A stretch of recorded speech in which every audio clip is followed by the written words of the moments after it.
नमस्कार बच्चों। आइए आज हम शुरू करते हैं चैप्टर सॉल्यूशन।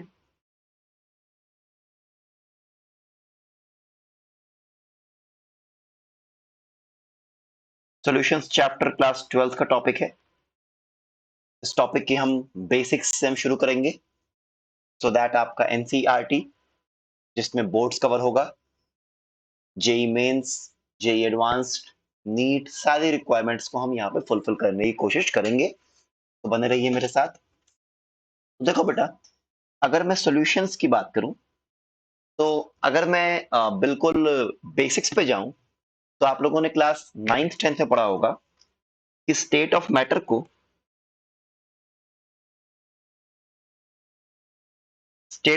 को हम दो तरीके से क्लासिफाई करते हैं। एक तो होता है बेस्ड ऑन फिजिकल प्रॉपर्टीज और दूसरा होता है बेटा based on chemical properties. Physical property के आधार पर states of matter can be solid, liquid, gas. और भी होते हैं जैसे Bose Einstein condensate which of course occur at very low temperature, and plasma which occurs at very high temperature. हालांकि solid, liquid, gas, these are the three common states of matter and this classification is based on physical property. और अगर मैं chemical property के आधार पे बात करूं तो chemically आप स्टेट्स ऑफ मैटर को दो तरीके से आप कैटेगराइज कर सकते हैं। एक होगा प्योर सब्सटेंस और दूसरा होगा इम्प्योर सब्सटेंस, है ना। अगर मैं प्योर सब्सटेंस की बात करूं, आपको पता होगा it can be elements and it can be compounds, है ना। एलिमेंट्स को फिर से आप तीन पार्ट में आप कैटेगराइज करते हो, अगर याद आ रहा है तो। क्या क्या था? Metals, non metals and metalloids. Metals, non metals end of course metalloids, है ना। और अगर मैं इम्प्योर सब्सटेंस की बात करूं जिसको हम बोलते हैं मिक्सचर, अच्छा ये सब बातें हमने पढ़ी हैं 9 10th के आसपास, ठीक है, तो ये बेसिक बातें हैं। अगर मैं बात करूं इम्प्योर सब्सटेंसेस की तो इम्प्योर सब्सटेंस को आप दो पार्ट में कैटेगराइज कर सकते हो ब्रॉडली। एक तो होमोजीनियस और दूसरा हेट्रोजीनियस। याद आ रहा है? होमोजीनियस सब्सटेंस हम किन्हें बोलते हैं? होमोजीनियस सब्सटेंस हम उन्हें बोलते हैं which have no visible या distinct boundary of separation, है ना। No visible. अच्छा मैं फिर से कह रहा हूं, ये सब बातें 9th वगैरह की हैं, इसलिए मैं इसको फटाफट एक ब्रॉड ओवरव्यू दे रहा हूं आप लोगों को। और पहला लेक्चर जो हमारा रहेगा वो बेसिक्स पे रहेगा, जो कि आपको मोर और लेस पता होती है, ठीक है ना। तो मैं लिख देता हूं no visible boundary of separation,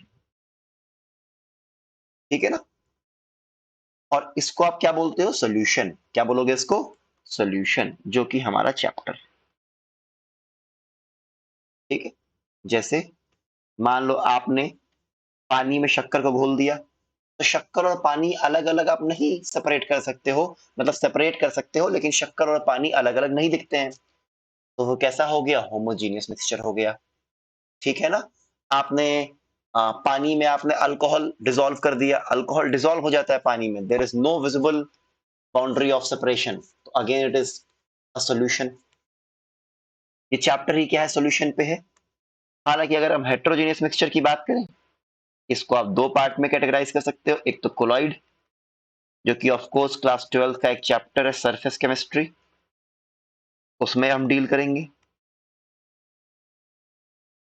ठीक है ना। और दूसरा क्या होता है? सस्पेंशन, ठीक है ना।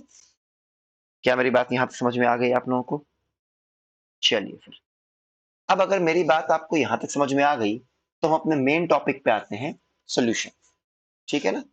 तो आइए सॉल्यूशन को अपन डिफाइन करते हैं। So what is solution? Solution is basically a homogeneous mixture of two or more substances,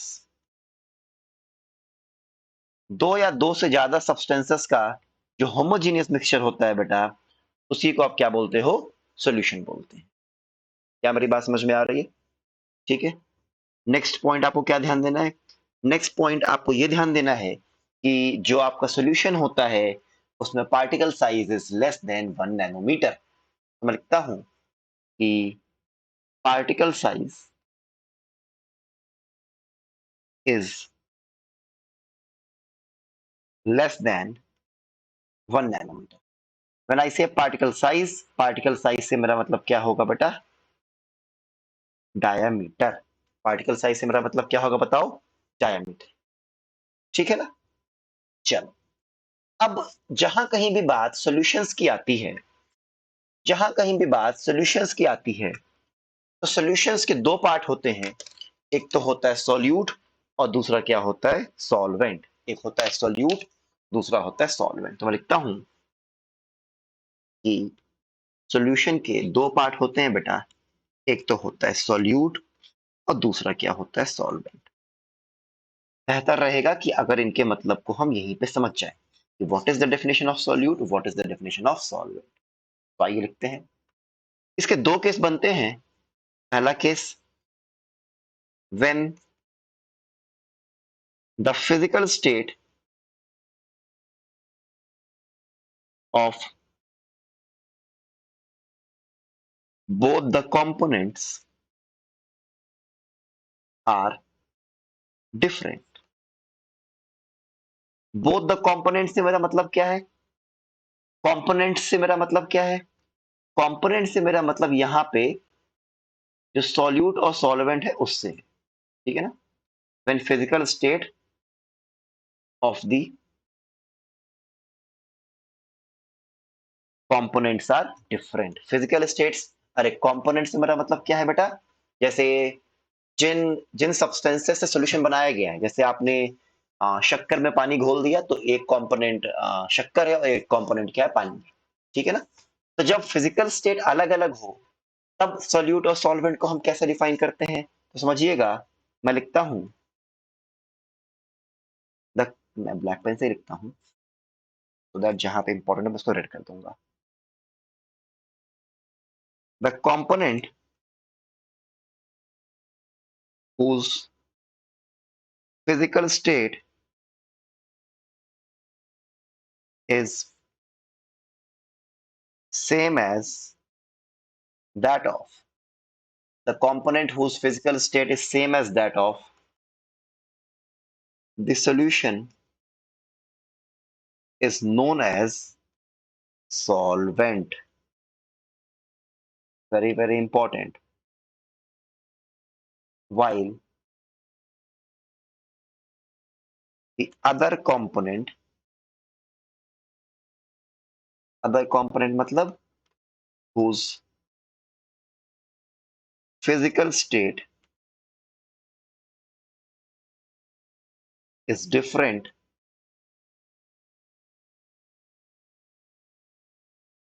from the solution is known as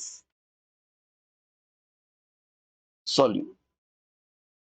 जरा ध्यान से इसको पढ़ना। कह रहा है बेटा, वो कंपोनेंट जिसका फिजिकल स्टेट किससे सेम हो? फिजिकल स्टेट ऑफ सॉल्यूशन के बराबर हो, फिजिकल स्टेट ऑफ सॉल्यूशन वाला हो, तो उसको आप बोलोगे सॉल्वेंट। और जबकि वो कंपोनेंट जिसका फिजिकल स्टेट सॉल्यूशन के फिजिकल स्टेट से अलग हो, वो क्या होता है? सॉल्यूट। इसे समझो बेटा। मान लो मैंने शक्कर लिया, शुगर, ये ऑफ कोर्स कैसा होता है? सॉलिड। आपने इसको डिसॉल्व किया वाटर में, जो कि रूम टेम्परेचर पे कैसा होता है? लिक्विड। क्या बनेगा बेटा? बनेगा एक्वस शुगर सॉल्यूशन बनेगा कि नहीं बताओ? अब जो शक्कर और पानी का घोल होता है वो भी कैसा होता है? लिक्विड ही होता है। अब जरा देखो तो, सॉल्यूशन का स्टेट है लिक्विड और शुगर और वाटर में लिक्विड कौन सा है? वाटर। इसका मतलब सॉल्यूशन का स्टेट जो है, फिजिकल स्टेट, वो सेम किससे है? वाटर से। तो वाटर क्या हो गया बेटा? सॉल्वेंट, तो ऑब्वियस सी बात है शुगर क्या हो जाएगा, सॉल्यूट। क्या मेरी बात समझ में आ गई आप लोगों को? आई होप समझ में आ रहा है। जैसे मान लो आपने बनाया कॉपर सल्फेट का सॉल्यूशन, कॉपर सल्फेट लिया, उसको आपने पानी में घोल दिया, क्या बनेगा, कॉपर सल्फेट का एक्वस सॉल्यूशन। मेरी बात समझ में आ रही है? कॉपर सल्फेट का एक्वस सॉल्यूशन कैसा होता है, लिक्विड। तो देखो बेटा इसका स्टेट है लिक्विड और वाटर का भी स्टेट है लिक्विड, तो वाटर क्या हो गया, सॉल्वेंट हो गया, और कॉपर सल्फेट कैसा हो गया, सोल्यूट हो गया। क्या मैं अपनी बात समझा पा रहा हूं? इसमें कोई दिक्कत किसी को? चलिए आइए, नहीं है तो आगे बढ़ते हैं। अब आते हैं किस पे, केस 2 पे। क्या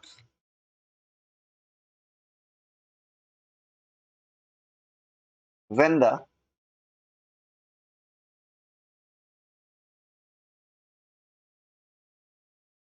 physical state of when the physical state of the components are same, ठीक है ना। तो अगर कंपोनेंट्स के फिजिकल स्टेट सेम हो, हम तब क्या करते हैं, वो कंपोनेंट जिसका अमाउंट ज्यादा हो, व्हेन आई से amount I mean mole, when I से अमाउंट आई मीन मोल, क्योंकि अमाउंट ऑफ सब्सटेंस का ऐसा यूनिट क्या होता है बेटा, मोल होता है। तो जब फिजिकल स्टेट सेम हो तो वो कंपोनेंट जिसका अमाउंट या मोल ज्यादा होगा वो हो जाएगा सॉल्वेंट। वो क्या हो जाएगा बेटा, सॉल्वेंट। और वो कंपोनेंट जिसका अमाउंट या फिर जिसका मोल क्या हो, कम हो बेटा जी, वो क्या बन जाएगा, सॉल्यूट। क्या मेरी बात समझ में आ रही है, बोलो। जैसे आप समझो, मान लो मैंने लिखा कि equal weight of water and ethanol are mixed together. Water और इथेनॉल का हमने इक्वल वेट मिक्स किया, तो बताओ सॉल्यूट क्या है, सॉल्वेंट क्या है, फाइंड सॉल्यूट एंड सॉल्वेंट। कैसे करेंगे, बड़ा आसान है। वाटर मान लो आप x ग्राम था, तो मोल्स कितने हो गए, x/18। इथेनॉल भी उतना ही वेट में है, इथेनॉल को भी आप मान लो x ग्राम। मोलर मास कितना होता है इथेनॉल का, जरा जोड़ो तो आएगा 46 ग्राम। वाटर के मोल्स कितने हैं, x/18। इथेनॉल के मोल्स कितने हैं, x/46। तो बड़ा कौन सा होगा, x/18 बड़ा होगा। तो वाटर क्या हो गया यहाँ पे, वाटर हमारा हो गया बेटा जी सॉल्वेंट, और इथेनॉल क्या हो जाएगा बेटा जी, सॉल्यूट। क्या मैं अपनी बात समझा पा रहा हूं आप लोगों को, इसमें कोई दिक्कत नहीं है। चलिए अब बढ़ते हैं आगे।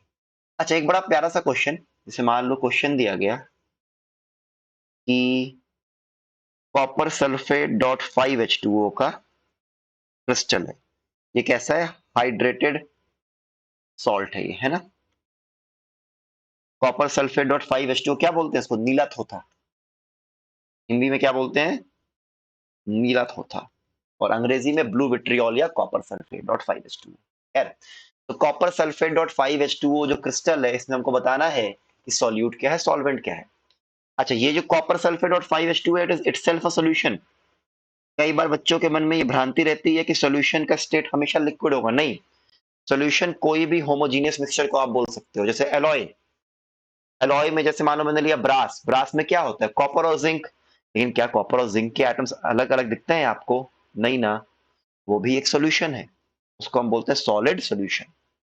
खैर, copper sulphate dot 5H2O crystal ने पूछा है सॉल्यूट क्या है, सॉल्वेंट क्या है, जरा सोचो तो। कॉपर सल्फेट आप लो, सॉलिड होता है। वाटर कैसा होता है, रूम टेम्परेचर पे लिक्विड होता है। दोनों मिक्स आपने किया, क्या बन गया, copper sulphate dot 5H2O crystal. और ये कैसा है, इसे सॉलिड, और कॉपर सल्फेट भी कैसा है, सॉलिड। तो वो कंपोनेंट जिसका स्टेट सॉल्यूशन के बराबर हो वो क्या होता है? सॉल्वेंट।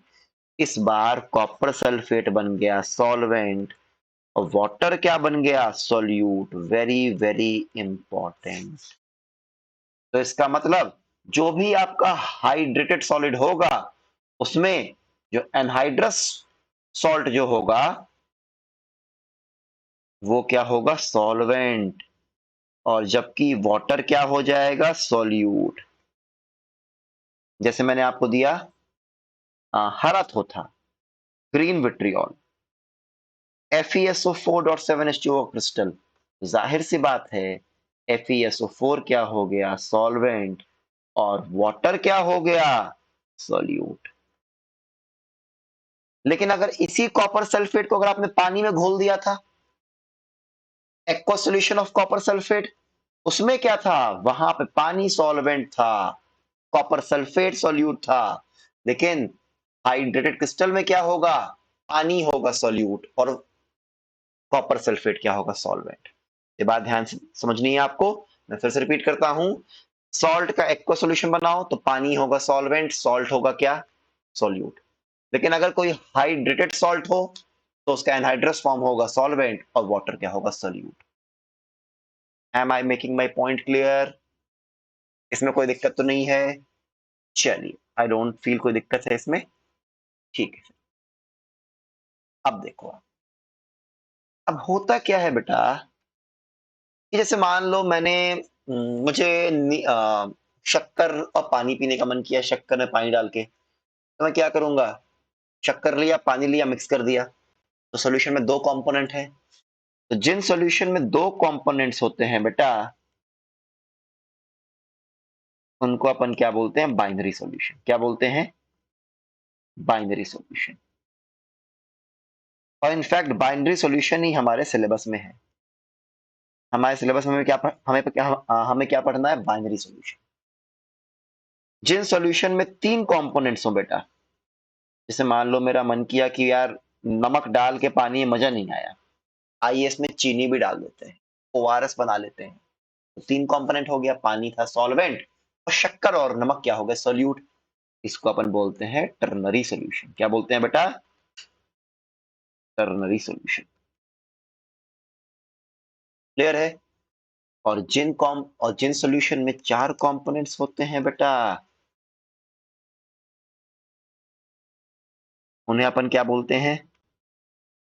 Quaternary solution.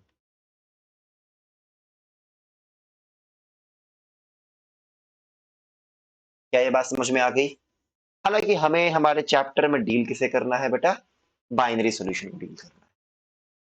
क्या मेरी बात आपको यहां तक समझ में आ रही है? बताइए, इसमें कोई दिक्कत नहीं? चलिए फिर अब थोड़ा हम आगे बढ़ते हैं। अब आप एक बात समझो, क्या अगर मैं सॉल्यूशंस को क्लासिफाई करूं based on physical state of solute and solvent, तो 9 तरह के सॉल्यूशंस होते हैं। मैं लिख देता हूं क्या? Based on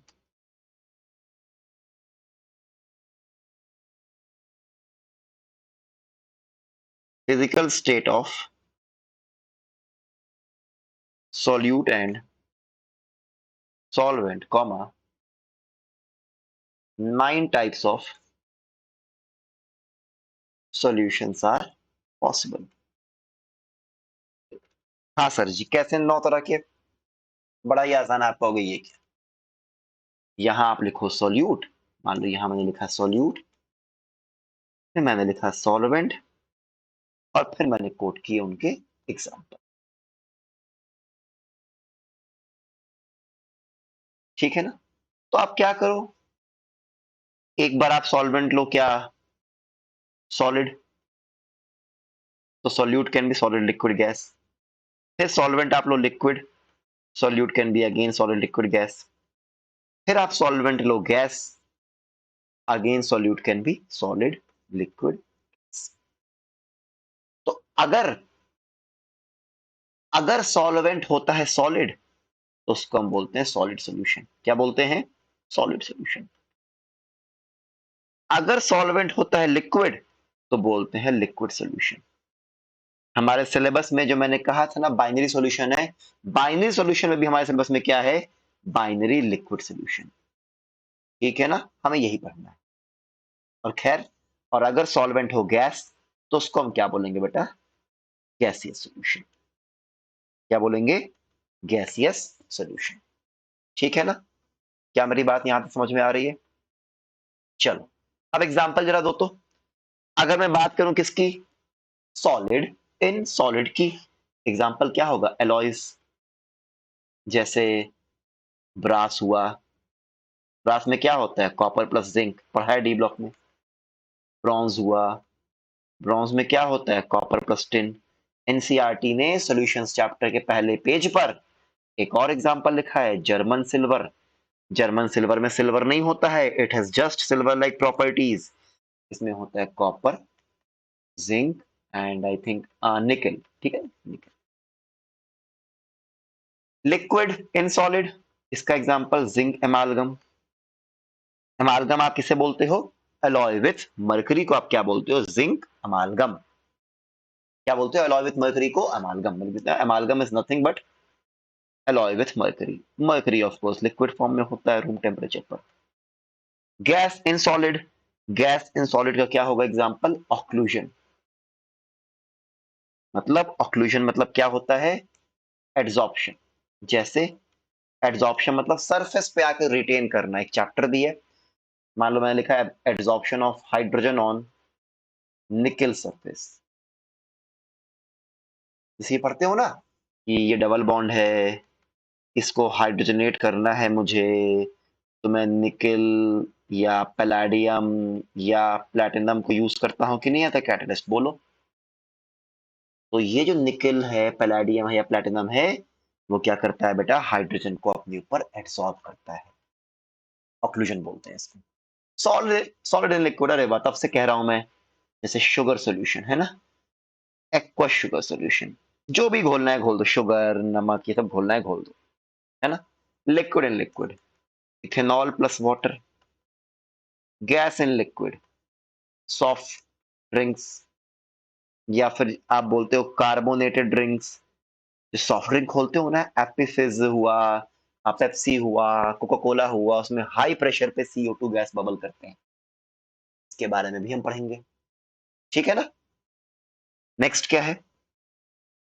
solid in gas, जैसे कैम्फर, कपूर आप जलाओ। Camphor in nitrogen gas. Nitrogen gas के एटमॉस्फेयर में आप कपूर जलाओ, तो कपूर का जो कार्बन का पार्टिकल है वो उड़ के हवा में आता है कि नहीं? तो सॉलिड इन गैस का एग्जांपल क्या हुआ? Camphor in nitrogen. ऐसे ही जैसे मान लो लिक्विड इन गैस का आप मान लो क्लोरोफॉर्म की वेपर्स इन N2 गैस।